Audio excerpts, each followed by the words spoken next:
हरिओम.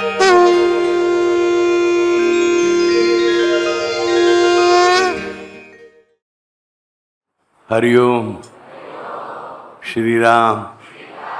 अंबाज्ञ. नाथ स्वावेद. नाथ स्वावेद. नाथ स्वावेद. बंद एक लहानशी खूप छान गोष्ट सांगायची की आपल्या धामावर पुण्यामध्ये 1 मेला दरवाजे उघडले जाणार आहेत. तो सोहळा तुम्हाला लाईव्ह दाखवण्यात येईल. त्या क्षणाला डोंट मिस इट. ही संधी चुकू नका. ही घटना ही या युगातलीच नव्हे, पुढच्या अनंत युगांची सुरुवात आहे, लक्षात ठेवा.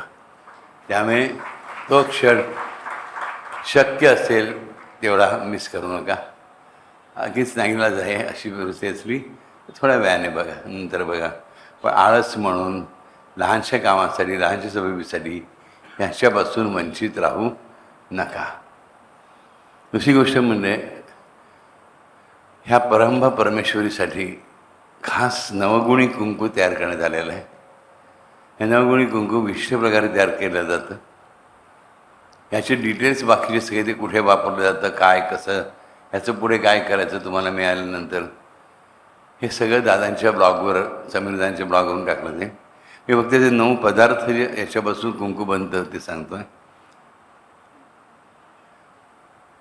नैसर्गिक पद्धतीने बनवलेलं कुंकू घेतलं जातं, म्हणजे हळदीपासून बनवलेलं. नंतर हळद. तिसरा पदार्थ अष्टगंध. चौथा चंदन पावडर. 5 दवणा पावडर. 6 केशर.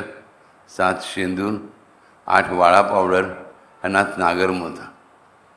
कुंकुम, हळद, अष्टगंध, चंदन, दवणा, केशर, शेंदूर, वाळा, नागरमोथा. आणि हे आईच्या विग्रहाला आणि श्रीयंत्राला जे 3 डायमेन्शन श्रीयंत्र आहे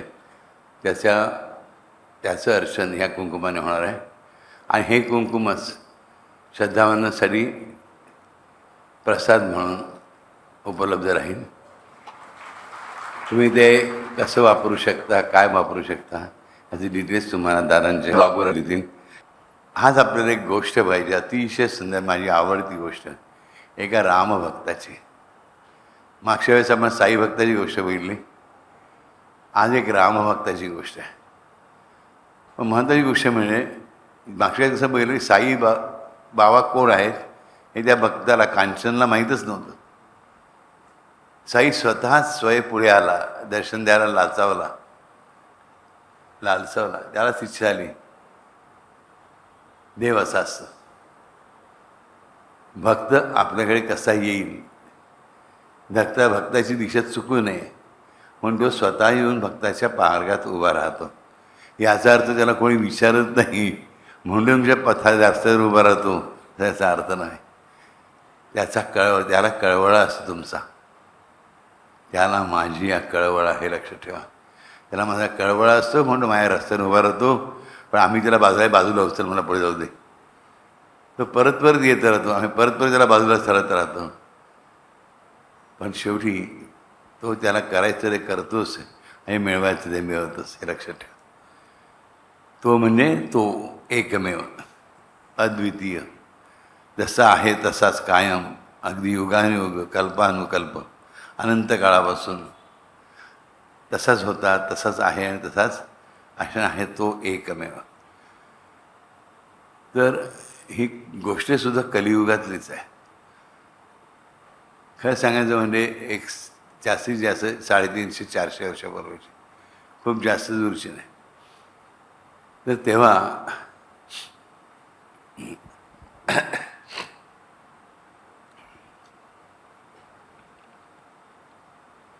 एका खेडेगावामध्ये एक शेतकरी कुटुंब राहत होतं.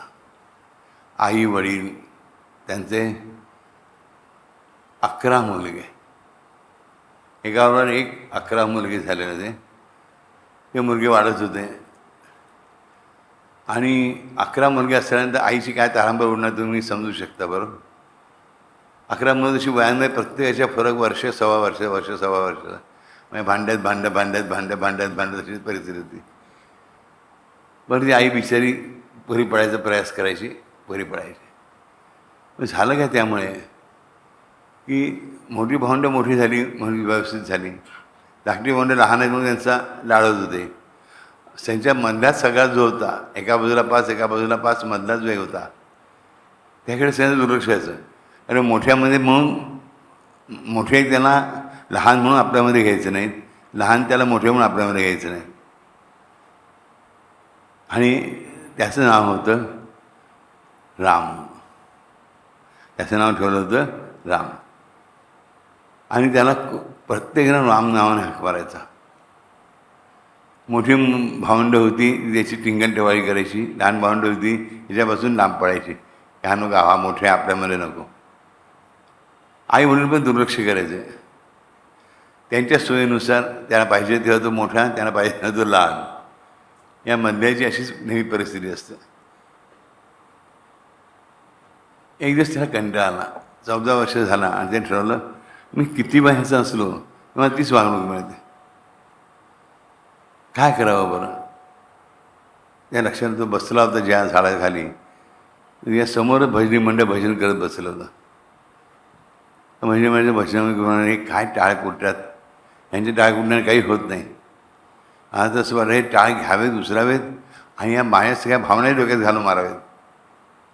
त्यामुळे त्यानं जरी माझी अस्तित्वाची जाणीव झाली तर बरं होईल. म्हणून स्वतःला आवरतो. तो कान देऊन ऐकायला तो भजन काय चाललं आहे, भजन काय चाललं याला काही कळत नाही. सगळे केक काढत असतं. भजन मंडळीमध्ये बऱ्याच वेळा प्रत्येकजण गात असतो एवढ्या जोरामध्ये की आपला शब्द ऐकू गेला पाहिजे, कोणाचाच शब्द ऐकू येत नाही.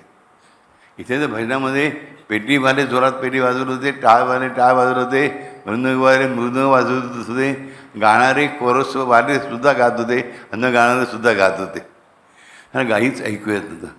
हे काय भजन आहे म्हणे.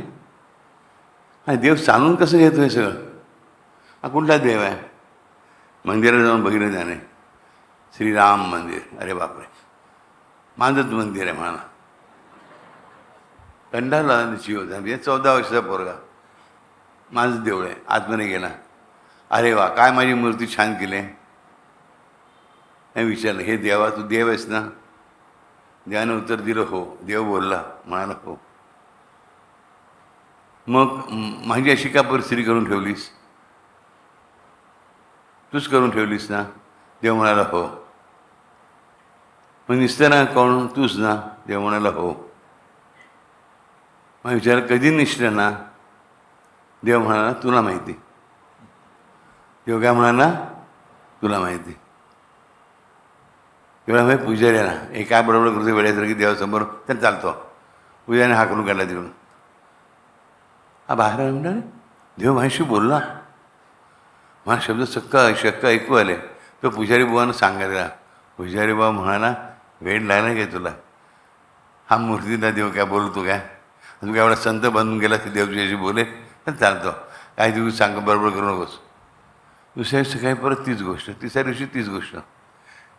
शेवटी पुजारी म्हणाला ह्याच्या मनावर मेंदूवर परिणाम झाला आहे, ह्याला भ्रम होतो आहे की हा काही नशा पाणी करतो आहे. हा 14 वर्षाचा पोर आईबापानं जाऊन सांगितलं. आईबाप त्याला ओरडले, पण ह्याने मंदिरात जायचं थांबवलं नाही. ह्याला तो शब्द ऐकायला खूप आवडायचा. देवाचा आवाज ह्याला एवढा गोड वाटायचा. ह्या गोडीतीनं असं वाटायला लागलं की कोणीतरी माझ्याशी बोलत आहे.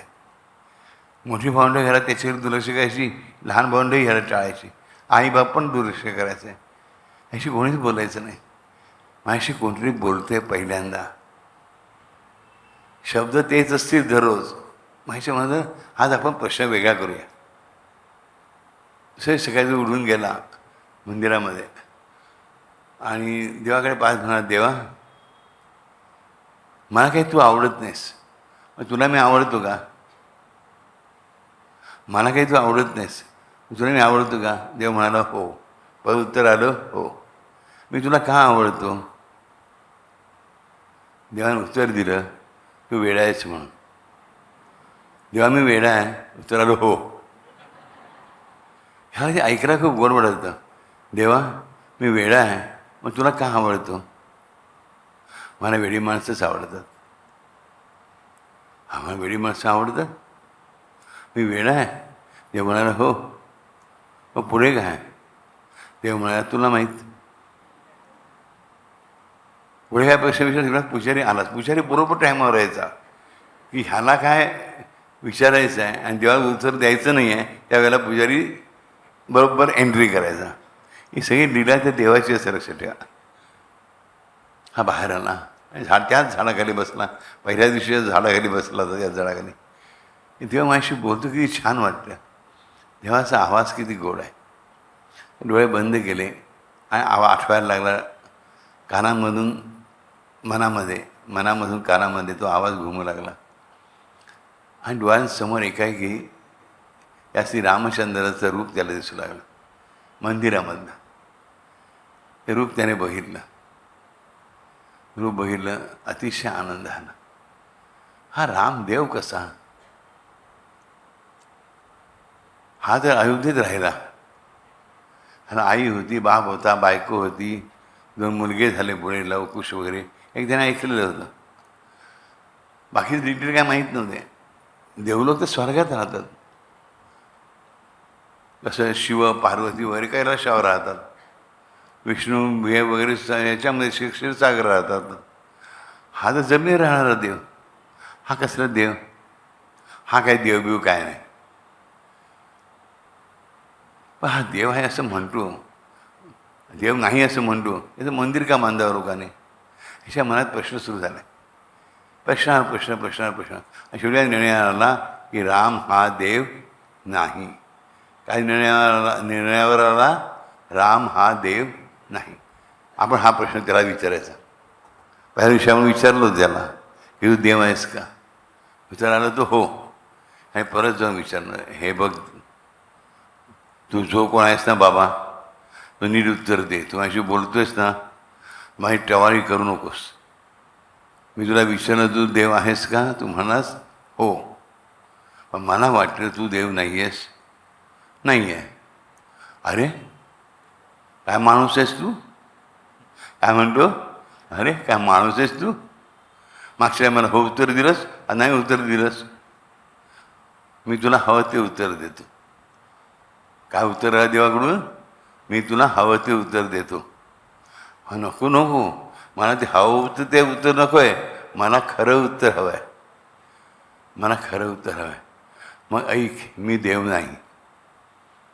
काय आलं उत्तर? मग ऐक, मी देव नाही. आता झालं समाधान? हो, आता साक्षात देवच बोलते म्हटलं ऐकायलाच पाहिजे. मग ना माणसाची कशी परिस्थिती असते. येणा देव मानत नाही आणि परत बोलताना देवच म्हणतोय. देवच बोलतोय म्हटल्यावर काय प्रश्नच नाही. येऊन बाहेर बसला, तुला पुजारी आला, बरं हाकलला, बाहेरून बसला. अरे देवच बोलला मी देव नाही म्हणून. आपण देव कसं म्हणायचं? मग जर देव का म्हणतोय? पहिल्यांदा मनात प्रश्न आला. कारण मी लहानपणापासून ऐकलंय म्हणून. पण त्या दिवशी ठरवलं उद्यापासून मंदिरात जायचंच नाही. याशी काही बोलायचंच नाही. तो मग आणखीन कन्फ्यूज करतो. तो ठरवतो गावाबाहेर जायचं. गावाबाहेरची जी वस्ती आहे तिकडे माझ्या वयाची 200 मुलं आहेत, त्यांच्यावर खेळायला सुरुवात करायची. आग लागू त्या पाठशाळेला आणि याला आणि त्यांना कुठे जाणार नाही, काय नाही. मंदिरात तर अजिबात जाणार नाही. सकाळी उठतो आणि त्या गावाबाहेरच्या वस्तीमध्ये ती ज्याच्या वयाची मुलं असतात तिथे खेळायला जातो. ती मुलं खेळत असतात. तर खेळता खेळता त्याची एका मुलाची दोस्ती होते. त्या मुलाला विचारतो, तुझं नाव काय रे? राम. दुसरा मुलगा येतो, तुझं नाव काय रे? राम. तिसरा मुलगा येतो, त्या विचारतो तुझं नाव काय रे? राम. चौथा मुलगा त्या तुझं नाव काय रे? राम. अरे हे काय सगळे राम होते तिकडे? असेल बाबा. कारण त्या मुलांशी आपण खेळायचं आहे ना, आपण खेळायला आलो, आपण खेळूया. खेळतो, त्यांच्यावर आनंद आहे. घरी जाताना संध्याकाळपर्यंत खेळतात. जेवणाची वेळी कोणाला काही शुद्ध नसते. आपल्याला आढळत असेल, आपण लहानपणी असंच खेळायचं बरोबर. जेवणाला आई हाक मारत असायची, आपण खेळत राहायचं, राईट. तसंच खेळत राहिलो आहे. घरी निघताना प्रत्येक मुलाला सांगितलं, हे बाबा माझं नाव राम आहे, मी देव नाही. महत्त्वाचं वाक्य आहे. माझं नाव राम आहे पण मी देव नाही आहे. हा माझं पण नाव राम आहे, मी पण देव नाही आहे.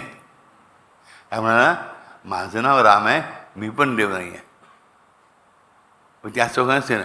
पण एक मात्रच सांगतो तुला की रामदेव आहे, की राम हा देव आहे.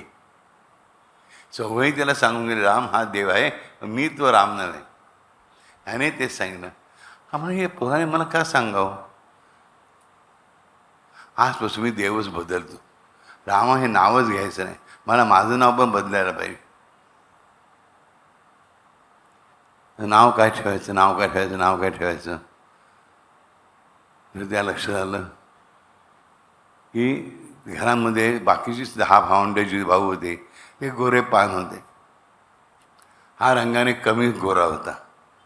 मी ह्याला सगळे घरी सावळ्या काळ्या म्हणून हाक मारत असत घरी घरी. म्हणायचं ह्याने आपलं ठरवलं की आपलं नाव घ्यायचं आपण आता आजपासून काळूराम. राम नाही ठेवायचं, आपलं नाव काळूराम ठेवायचं. हा सुद्धा काळूराम म्हणून घ्यायला लागतो. त्या दिवशी रात्री स्वतः स्वतःला म्हणतो काळूराम. आणि स्वतःच्या मनाबिंबत आहे काळूराम काळूराम काळूराम काळूराम काळूराम काळूराम काळूराम. रात्री झोपते मध्ये सुद्धा काळूराम काळूराम काळूराम काळूराम चालू आहे. सकाळी उठल्या उठल्या तोंडाचा पहिला शब्द काय? काळूराम काळूराम काळूराम काळ. देव कसा करतो बघा. हा उठतो.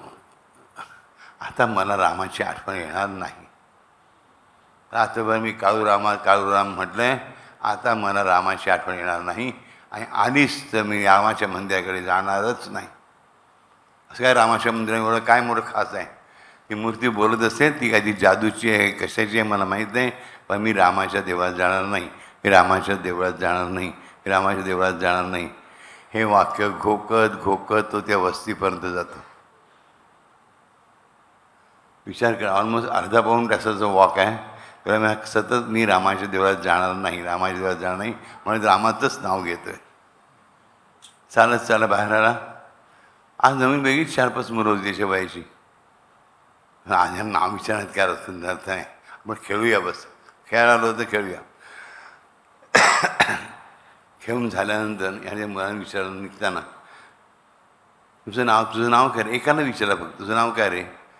5-6 मुलं एकदम जोरात एका सुरात ओरडली, आमचं नाव काळूराम. हे काय गारुड आहे? काल माझं नाव राम होतं, ह्यांचं नाव राम होतं सगळ्यांचं, आज माझं नाव काळूराम, ह्यांचं नाव काळूराम. हाय ना खरंच वैताग ना. आपलं नाव बदलायला पाहिजे. आपल्याला तुझ्या घरी येताना विचार करतो काय नाव ठेवूया आपण. राम नावच नको आपल्या नावामध्ये. तेवढ्यामध्ये शेजारी राहणारे मनुष्य चाललेला असतो. ह्या लक्षात, ह्याचं नाव छान आहे, ह्याचं नाव घनश्याम आहे, आपण घनश्याम नाव घ्या. मी घनश्याम आहे, मी घनश्याम आहे, घनश्याम घनश्याम घनश्याम घनश्याम घनश्याम घनश्याम. रात्री झोपताना घनश्याम घनश्याम घनश्याम घनश्याम चालू, झोपेते चालू, काय उठल्यावर घनश्याम घनश्याम घनश्याम घनश्याम घन. परत निघाला 5-6 जणांशिवायची या वस्तीवर खेळायला गेला. परत नवीन 5-7 7-8 8-9 मुलं आली होती. जास्त मुलांची संख्या प्रतिवर्षी वाढते, एवढं लक्षात घ्या. 8-9 मुलं आली. संबंध दिवस खेळणं. निघताना एखाद्याचं नाव काय रे? घनश्याम. एका सुरात सगळी मुलं ओरडतात घनश्याम. हे काय आहे काय? पहिल्या दिवशी मी राम तर सगळे राम, नंतर मी काळूराम तर सगळे काळूराम, आज मी घनश्याम तर सगळे घनश्याम. हे घनश्याम नाव जर काय रामाचं नाही, त्याला काय माहीत नाही ह्या बिचाऱ्याला. आणि आणखी एक नाव वेगळंच घ्यायला पाहिजे. काय बरं नाव घेऊया? त्या स्वतः पाहायला ठेच लागते. आया एक काय हात दगड असतात बोलल्या, हां दगडू नाव चांगलं आहे म्हणतो, आपण दगडू नाव घेऊया बस. दगडू दगडू दगडू दगडू दगडू दगडू दगडू दगडू दगडू बस सुरू झालं. जेवताना आपण दगडू दगडू, झोपतानाही दगडू दगडू, झोपेतही दगडू दगडू, उठल्या उठल्या दगडू दगडू दगडू दगडू दगडू. खेळायला जातो. आज त्याला खात्री आहे आज मी गेल्या गेल्याच या नाव विचारणार आणि कोणाचं नाव दगडू नसणार. दगडू नाव कोण ठेवणार आहे? एखाद्या कोणी ठेवला तर ठेवला. तो बघतो तर 25-30 मुलं आलेली असतात. हा प्रत्येकाला सगळ्यांना पहिल्यांदा एका मुलाला विचारतो, नाव काय रे? तो म्हणतो माहीत नाही. काय उत्तराला आज पहिल्यांदा वेगळं उत्तर, माहीत नाही. दुसऱ्या मुलाला विचारतो नाव काय? माहीत नाही. तिसऱ्या विचारतो नाव काय? माहीत नाही. तुमचं नाव काय? माहीत नाही. तुम्हाला नाव माहीत नाही तुझं? तुम्हाला घरी कोण काय हाक मारतं? दगडू. ते हात वर केले, आम्हाला घरी दगडू हात मारतात.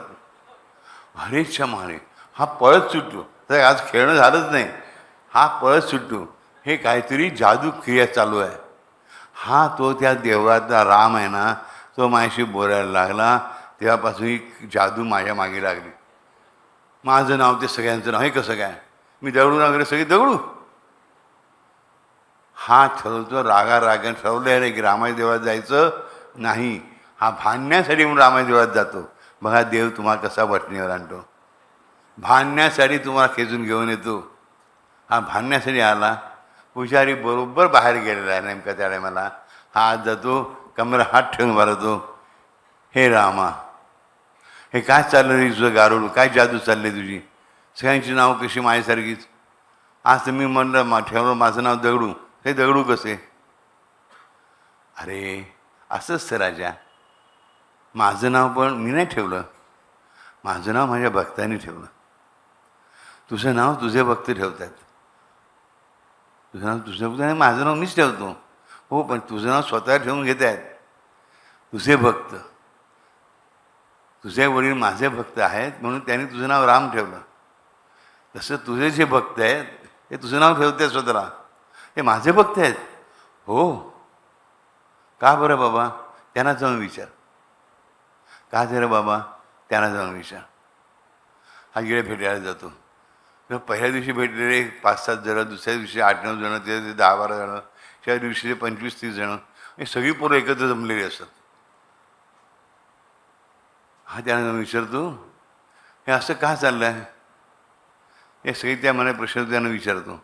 सगळी पोरं एकाच सुरात उत्तर देतात, आम्हाला रामाने सांगितलं. काय म्हणतात? आम्हाला रामाने सांगितलं. कुठल्या रामाने? कुठल्या देवळातल्या रामाने? देवळातल्या रामाने नाही, तो पहिल्या दिवशी आमच्याशी खेळायला आला होता ना, त्या रामाने सांगितलं. म्हणजे मीच आलो होतो. हा तूच सांगितलंस. मी तुमचा देव आहे. हो तू आमचा देव आहेस. सगळी मुलं येतात, त्याला गायत हार घालतात, त्याला कुंकू लावतात, याची आरती पण करतात. हा निस्तब्ध झाला आहे. त्याला हालचाल करता येत नाही, बोलता येत नाही. हे काय चाललं आहे काय? मराठीमध्ये मी देव आहे. हो तू देव आहेस, तू आमचा देव आहेस. तर म्हणतो ह्याला 14 वर्षाचा लेकरू आहे, मोठं नाही, घाबरतो. आणि चांगला जीव आहे. मी देव नाही हो, मी देव नाही, मी देव नाही, मी खरंच मी देव नाही. नुसतं नावाने राम आहे. राम हा खरा देव आहे. काय म्हणतो? मी फक्त नावाने राम आहे, राम खरा देव आहे. तो मंदिरात आहे ना, तो राम खरा आहे. तो खरं बोलतो, काही असेल. पण मी तुमच्याशी खोटं बोलतो आहे, मी खोटी नावं सांगतो आहे, मी देवाशी पण खोटं बोलतो आहे. मी ना पाठशाळेला कंटाळून, घरच्यांच्या त्रासाला कंटाळून त्या मंदिरात जातो. मी देवाच्या प्रेमासाठी जात नाही. मला देव म्हणू नका हो. मी असं ऐकलं आहे, स्वतःला देव म्हणून घेणं पाप असतं. मला पापात टाकू नका. मंदिरातल्या देवाकडे चला. हा सगळ्यांना घेऊन म्हणतो रामाच्या मंदिरात येतो. जिकडे जाणार नाही अशी शपथ घेतली आहे, तिकडे स्वतःही गेला आणि आता सगळ्यांना घेऊन चालला आहे. मंदिरात सगळ्यांना घेऊन गेल्यानंतर सगळ्यांना सांगतो, आपण नमस्कार करूया. सगळ्यांना नमस्कार करतात. आपण लोटांगण घालूया. हे लोटांगण घालतात. आणि मग म्हणतो आपण उभे राहूया. हा एकटाच उभं राहतो. बाजूला बाजूला बघतो. लोटांगण घातलेला प्रत्येकजण जागच्या जागी जमिनीत जिरून जातो. प्रत्येकजण जमिनीत जिरून जातो. हा एकटाच उरतो. तो आणि त्याच्यासमोर राम. ज्याला देव माना त्याने नकार दिला होता तो राम. पण आज तो मूर्ती रूपाने नाही आहे, तर प्रत्यक्ष राम उभा राहतो. बघत झाला त्या रूपाकडे. रामाचं रूपच असं आहे, राजीव लोचन, अतिशय सुंदर. जानकी जीवन धनुर्धारी मनोहारी मदरीसना. साई चरित्रामध्ये येतं बघा, त्या मदाराची भजन मंडळीच्या अध्यायामध्ये, जानकी जीवन मनोहारी धनुर्धारी मदरीसना. असं मनोहर स्वरूप आहे त्या रामाचं. जो प्रत्यक्ष राम आपल्या मूळ स्वरूपामध्ये उभा राहिला, हा बघतच राहिला. आणि बघता बघता त्याला जाणीव झाली, ह्या रामाच्या डोळ्यांमधून किती प्रेम वाहत आहे. त्याने रामाचे चरण पकडले, म्हणे देवा मला काही कळत नाही रे, मी घरच्यांना त्रासाला कंटाळून त्याची भांडायला आलो, पण तू मला दिसतोयस, तू संताने म्हणे दिसत नाहीस, मला दिसतोयस. ह्या भ्रम आहे, खोटं आहे, मला कळत नाही. मग मनापासून सांगतो, मला तू हवा आहेस. माझ्या भावाने मला मोठ्या भावाने नाही विचारलं हरकत नाही, माझ्या धाकट्या भावाने नाही विचारलं हरकत नाही, आई बाबा नाही विचारलं ऐकत नाही, हरकत आहे नाही विचारलं तरी. तू मला विचारलंस, तू माझ्याशी बोललास, बस मला पुरेसं आहे. ह्याच्यामुळे परत बोलला नाहीस तरी चालेल, परत दिसला नाहीस तरी चालेल, पण हे जे रूप आहे ना ते मनात माझ्या राहू दे. मग माझी सवंगडी कुठे गेले रे, त्या सगळ्याने तुला लोटांगण घातलं. रामाने सांगितलं, ज्या भजन मंडळीची चेष्टा केलीस ना, ज्या भजन मंडळीची तू चेष्टा केलीस ना, ते भजन करणारे सारे माझे भक्त वेडे असतील, गावंढळ असतील, अनपढ असतील, भले माझे आहेत. हे जे सवंगडी म्हणून मी त्यांनाच पाठवत होतो, ते सवंगडी तुला परत भेटतील. त्यांच्याबरोबर भजन कर. कुठलं भजन करू? तू भजन करायला लाग, मी गाईन. काय म्हणतो राम? तू भजन करायला लाग, मी गाईन तुझ्या मुखातून, तुझ्या मुखातून मी भजन गाईन. हा मंदिराच्या बाहेर येतो, इकडे भजन मंडळी बसली असायची, इकडे सगळी मुलं बसलेली त्याला दिसतात, आणि भजन सुरू होतं. रघुपती राघव राजा राम पतित पावन सीताराम. रघुपती राघव राजा राम पतित पावन सीताराम. जय श्री राम, जय श्री राम, जय श्री राम, जय श्री राम. रोम रोम में गुंजे राम, रोम रोम में गूंजे राम. रघुपति राघव राजा राम पतित पावन सीताराम. जय श्री राम, जय श्री राम. रोम रोम में गुंजे राम. रघुपति राघव राजा राम पतित पावन सीताराम. जय श्री राम, जय श्री राम. रोम रोम में गूंजे राम. रघुपति राघव राजा राम पतित पावन सीताराम. जय श्री राम, जय श्री राम. रोम रोम में गूंजे राम. जय श्री राम, जय श्री राम. रोम रोम में गूंजे राम. रघुपति राघव राजा राम पतित पावन सीताराम. रघुपति राघव राजा राम पतित पावन सीताराम. जय श्री राम, जय श्री राम. रोम रोम में गूंजे राम. जय श्री राम, जय श्री राम.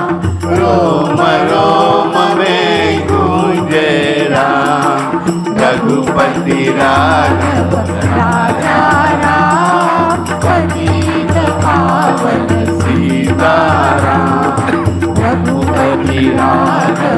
राजा राम पतित पावन सीताराम जय श्री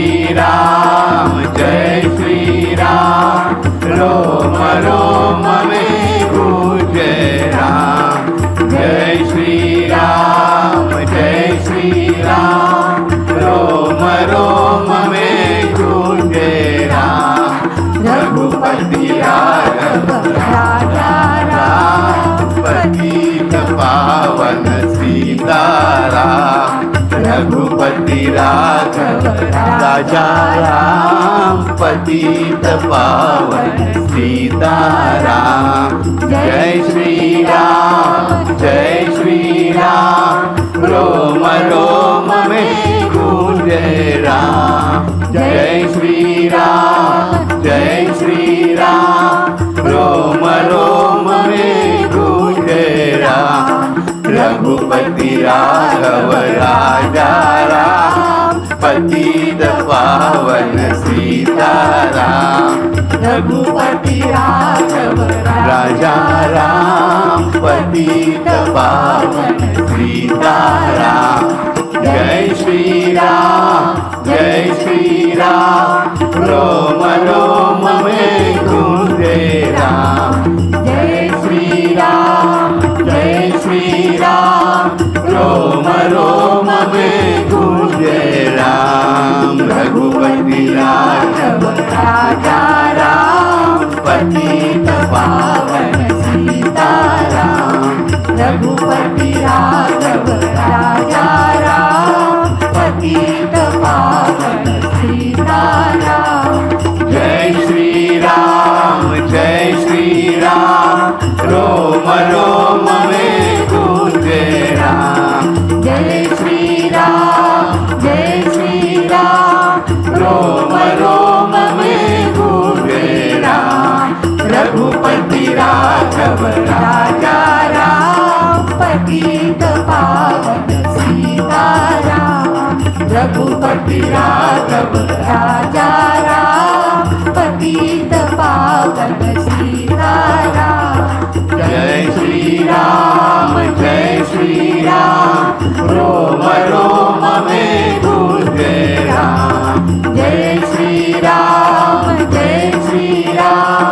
रोम रोम में गूंजे राम रघुपति राघव राजा राम पतित पावन सीताराम रघुपति राघव राजा राम पतित पावन सीताराम रघुपति राघव राजा राम पतित पावन सीताराम रघुपति राघव राजा राम पतित पावन सीताराम रघुपति राघव राजा राम पतित पावन सीताराम रघुपति राघव राजा राम पतित पावन सीताराम रघुपति राघव राजा राम पतित पावन सीताराम रघुपति राघव राजा राम पतित पावन सीताराम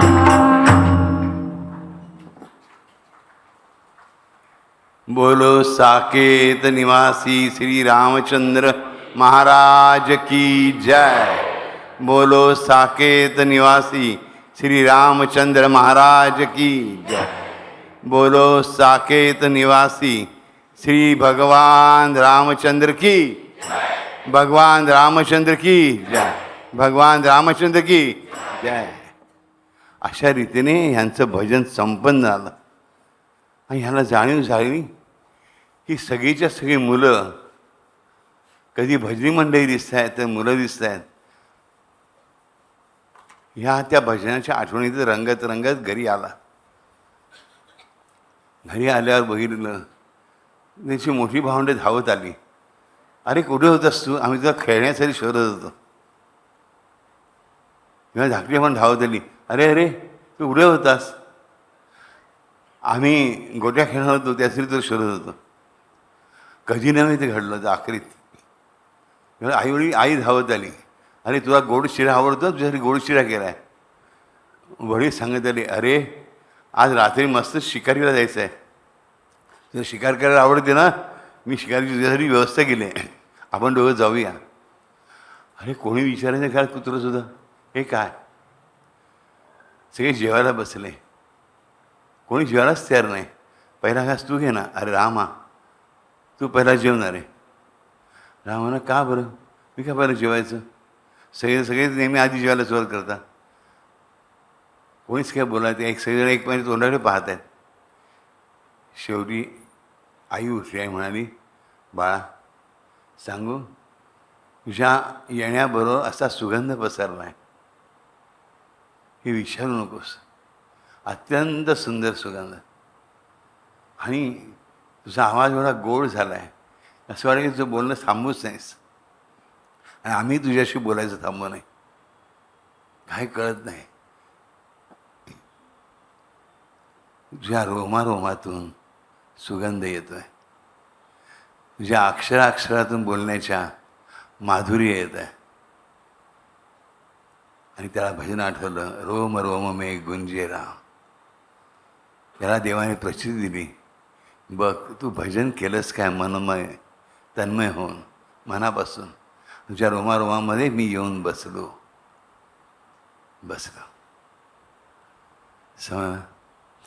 ह्याने मनपूर्वक रामा नमस्कार केला, जेवायला सुरुवात केली, आणि पहिला का सोलात घालणार मला आठवण झाली, रामा विसरलो, हा घास तुझा.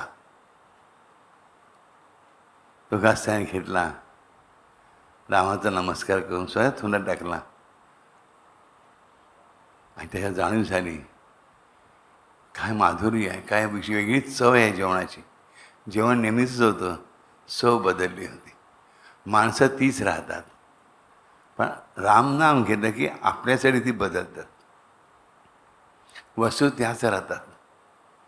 रामनाम घेतलं, भगवंताला शरण गेलं की आपल्यासाठी त्या गोष्टी बदलतात डेफिनेटली.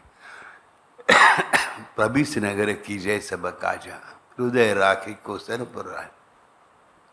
गरल सुद्धा, गरल म्हणजे जहाल विष, अमृत बंद, सुधा म्हणजे अमृत.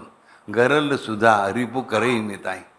रिपू म्हणजे शत्रू, शत्रूसुद्धा तुमच्या उपयोगी पडायला लागतो. करे मिताई, मैत्री करतो म्हणजे उपयोगी पडायला लागतो. गोपद सिंधू, गाईच्या पायाने जो खड्डा तयार होतो, एवढंच खुरान आहे, त्याच्यामुळे समुद्र सामावला जाऊ शकतो. आनंद शीतलाही, आग थंड होऊन जाते, गारवा देते. कौशल्यपूर राजा म्हणजे श्रीराम. लक्षात ठेवा राजानं, हे जे भजन आज आपण केलं आहे, हे भजन अशा भक्ताच्या मुखातून श्रीराम स्वतः गायला आहे. लक्षात ठेवा, श्रीराम. अनेक ठिकाणी भजनाची आपल्याला वेगवेगळी भजन सापडतील. पहिली ओळ कॉमन असेल, शिवजन प्रत्येकाने आपापल्या सोयीनुसार बदलली आहे, पण ही खरी रामाच्या मुखातून निघालेली ओळ आहे, ती आपण तीच धरायची आहे. कधी मनाला वाटलं ना की कुठेतरी काहीतरी कमी पडत आहे, आपण कुठेतरी कमी पडतो, की आपल्यासाठी काहीतरी कमी पडत आहे, शांतपणे गजर करायला लागा, आणि मग तुम्हाला फरक कळेल. एक 2-4 वेळा केलात ना ते पुरेसे येईल. मनाला आणि मरगळ पटकन निघून जाईल, आणि मग रामारामा आत्मारामा सुरू करायचं. रामारामा आत्मारामा हा जो आपला मूळ मंत्र गजर आहे, त्याला साक्षात रामचंद्राच्या मुखातून निघालेले बोल काय करणार आहेत. हा मंत्र गजर शुभात्रेने केलेला आहे, भगवती शुभात्रेने. त्याला दिशा तीच देणार आहे, त्याला गती पण तीच देणार आहे. साक्षात दत्तगुरू आई जगदंबा आणि जो एकमेव स्वयं भगवान, त्याची सगळी त्यांची सगळी सामर्थ्य गजरात टाकून आधीच मोकळे झालेले आहेत. आज जो गजर आपण केला तो काय करणार आहे, हे आपल्या मूळ गजरासाठी, मंत्र गजरासाठी, ज्याला मंत्र गजर म्हणतो, ते लक्षात ठेवा. ह्या मंत्र गजराची आपल्याला आठवण करून देणार. आपण विसरतो माळ करायला. पण अनेकांनी वेगवेगळ्या मार्गाने कळवलं, बापू आम्ही करायचं म्हणतो पण होत नाही, विसरायला होतो. आठवण करण्यासाठी ती आम्हाला उपासना देणार, उपासना नाही. बघा ह्या रामाच्या, काळूरामाच्या, दगडूच्या, घनश्यामच्या गोष्टी आपल्याला काय कळतं, तो विसरायला बघतो, देव त्याला आठवण करून देतो. इथे तो देव रामच भजन म्हणाला आहे, स्वतःचं भजन स्वतःच्या भक्ताच्या मुखातून म्हणाला आहे. मग ते भजन आपल्याला आठवण करून देईल आपल्या मंत्रगजराची. ते असून एकदा तरी हे भजन 2 ओळीचं म्हणा, मंत्रगजर करायची आठवण तुम्हाला आपोआप होईल. समजलं? हे या गोष्टीचं रहस्य आहे. आम्हाला आठवण करून देण्यासाठी अलार्म लावतो आम्ही. आणि मोबाईलचे अलार्म सगळ्यांचे वाजत असतात. अलार्म लावला आहे ह्याची आठवण ठेवण्यासाठी एक अलार्म लावतो आपण, बरोबर की नाही? आणि ते वाजतच राहतात, पण आपल्याला काही आठवण होत नाही. पण हा परमेश्वराने दिलेला, स्वयं भगवान रामचंद्राने दिलेला गजर आहे. त्यांच्या मुखातून निघालेला, त्यांनी गायलेला, भक्ताच्या मुखातून गायलेला, भक्ताला आठवण करून देण्यासाठी, त्याच्या रोमारोमातून प्रगट होण्यासाठी. मग लक्षात ठेवा, कमीत कमी आपल्या शब्दानंतर प्रगट होईलच होईल. मंत्रगजर करण्याची आठवण आपल्याला होत नाही, ती होईल. एकदा फक्त म्हणायचं, रघुपती राघव राजा राम, पतित पावन सीताराम, जय श्रीराम जय श्रीराम, रोम रोम में गुंजे राम, रोम रोम में गुंजे राम, रोम रोम में गुंजे राम. रोमारोमात म्हणजे अंगावर जे आपल्या बारीक छिद्र असतात ना, केसांची, तेव्हा मोठे केस असल्यामुळे छिद्र असतात लहान लहान बापावर, कोट्यावधी असतात, अब्जावधी आहेत सगळ्या. स्वयं भगवान कोणाला म्हणतो आपण? ज्याच्या देहातल्या अशा एका रोमरंध्रामधून, छिद्रामधून सहस्र ब्रह्मांड निघत असतात एका क्षणात. त्या क्षणात अनेक सहस्र ब्रह्मांड परत येऊन त्याच रंध्रातून त्या शरीरात परत शिरत असतात. असा राम आमच्या रंध्रामध्ये जर शिरला, आमच्या रोमामध्ये शिरला, तर काय होईल सांगा? शिरला पाहिजे. ते काम करतो मंत्रगजर. आणि मंत्रगजराची आठवण करून देण्याचं काम करतो हा गजर. रघुपती राघव राजा राम, पतित पावन सीताराम, जय श्रीराम जय श्रीराम, रोम रोम में गुंजे राम. हरिओम, श्रीराम, अंबद. लव यू ऑल, लव यू.